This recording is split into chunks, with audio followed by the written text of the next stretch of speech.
There is a time for everything, and a season for every activity under the heavens. Ecclesiastes 3 verse 1 NIV. A beloved beach cottage my family used to rent featured a charming second-floor screened porch that overlooked a weathered dock. The scene was adorned with fuchsia myrtle bushes resembling splashes of paint, while an outdoor back stairway wound around a palm tree reaching up towards the sky, its fronds level with the porch. In the early mornings, I would cozy up in a rocking chair on the porch with my coffee and Bible. One day, I noticed a turtledove nesting in the palm tree.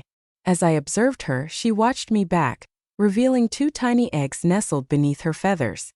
Throughout an entire week, this mother bird's sole focus was to guard her 2 fragile eggs while perched in the palm tree. Even when a fierce storm raged, she stood her ground.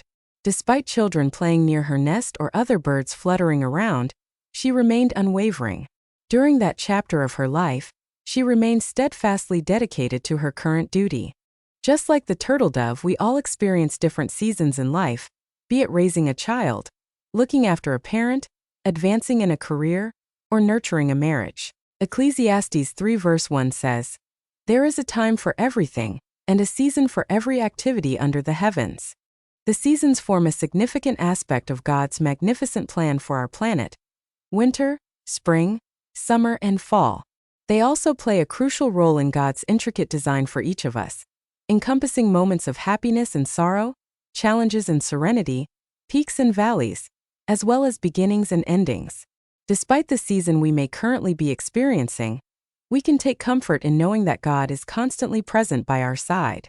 God has blessed me with a valuable opportunity, a prime position to witness the satisfaction of a mother who wholeheartedly embraced her role during this fleeting period of her life. Despite challenges, external influences, or the accomplishments of others, she remained steadfast in her mission. Dear Heavenly Father, I confess my desire for happy times to extend and tough times to swiftly fade. Please remind me that life stages are aptly termed seasons for a purpose. They arrive and depart. Grant me tranquility in each phase, guiding me to fulfill your will during those times. In Jesus' name, amen.